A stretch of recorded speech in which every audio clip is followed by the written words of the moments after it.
안녕하세요, 저스티스입니다. 이번 시간에는 제2차 인도차이나 전쟁에 대해서 알아볼 텐데요. 이번 영상 역시 개별 전투보다는 이 전쟁이 일어나게 된 배경과 이 전쟁으로 인하여 세상이 어떻게 변하였는지를 위주로 살펴보도록 하겠습니다. 여러분 재밌게 보시고 좋아요 한 번씩만 눌러주시면 감사하겠습니다.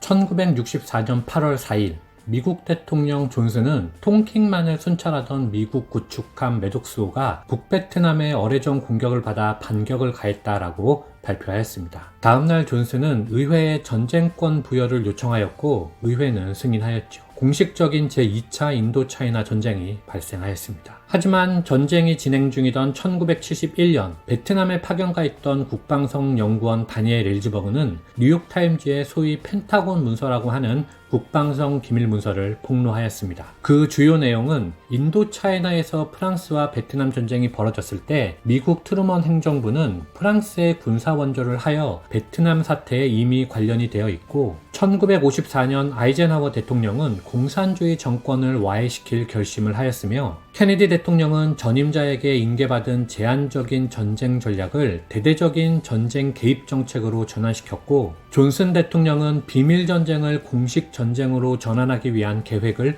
입안했다는 것이었습니다. 한마디로 tonkin만 사건은 미국 행정부에 의하여 사전 계획된 조작이었다라는 것을 폭로한 것이었죠. 도대체 미국 행정부는 왜 이렇게까지 조작극을 펼치면서 베트남 전쟁에 뛰어들었을까요? 여러 이유들이 있겠지만 이번 시간에는 1950년대 초 미국을 강타한 메카시즘을 간단히 소개해 보도록 하겠습니다. 메카시즘은 공화당 상원의원 조지프 메카시가 1950년 상원 연설에서 미국 국무성 안에 수백 명의 공산주의자가 있다고 폭탄 선언을 한 것에서 시작되었는데 그의 폭로는 아무 근거 없는 정치 선동이었지만 1950년대 미국 사회를 공산주의에 대한 공포와 사상 통제의 구렁텅이로 몰아넣었습니다. 조금이라도 반공주의를 비판하는 책들은 자유주의자의 것이라도 불태워졌고 학계와 문화계의 저명 인사들도 피해를 봤으며 수백만 명의 공무원과 노동자들이 누군지도 모르는 밀고자의 말 한마디에 당국에 출두해야 하는 그야말로 어이없는 상황이 펼쳐진 것이죠. 이런 삼엄한 국내 정치 상황 하에 미국은 베트남 전쟁에 참전한 것이었습니다.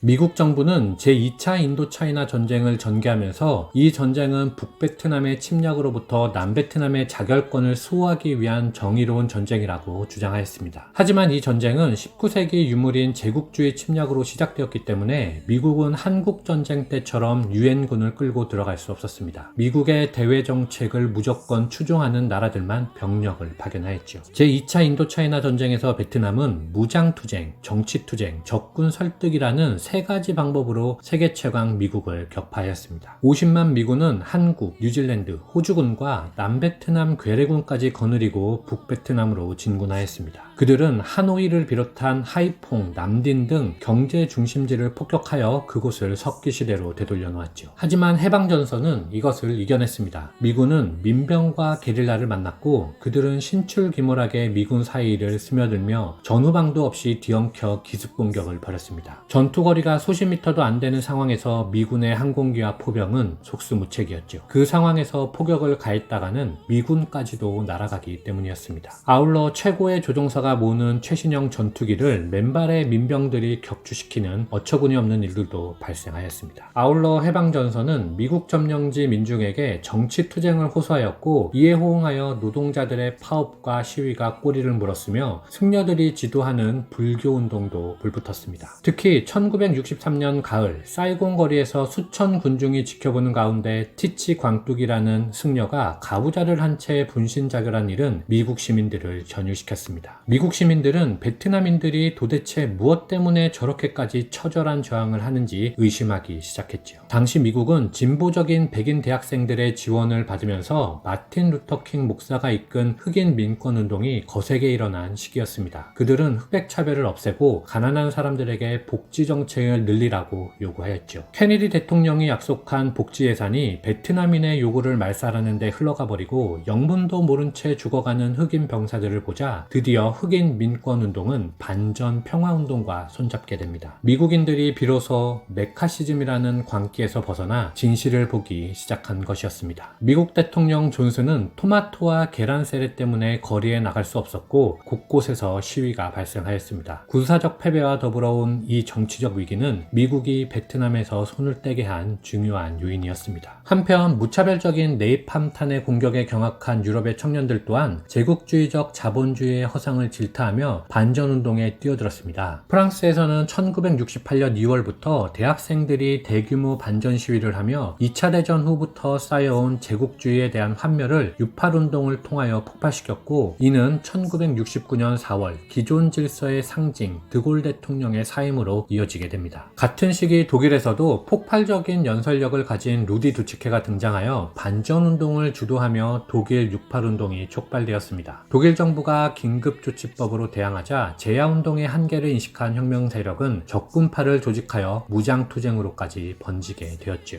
해방전선은 또한 남베트남 정부의 군인들을 설득하여 자기 편으로 끌어들였습니다. 미군은 점령구의 베트남인 청년들을 강제로 징집하였는데 이는 자살행위였죠. 해방전선은 그들의 가족을 위하여 땅을 남겨두었다가 그들이 탈주하면 가족들에게 나누어 주었습니다. 이런 이유로 남베트남 병사들은 매년 10만여 명이 탈주하였고 그들은 대부분 해방전선에 가담하였죠. 심야에 경계 근무를 서던 베트남인 병사가 기관총을 돌려 잠자는 미군을 쑥대밭으로 만들어버린 일도 수두룩했습니다. 호치민은 이것을 두고 미국의 행위는 사람이 배가 고프다고 폭탄을 삼키는 것과 마찬가지다라고 묘사한 바 있습니다. 미군은 식수조차 필리핀에서 공수해야 했으며 베트남인의 손을 거친 음식을 먹을 수 없어 통조림만 먹어야 했습니다.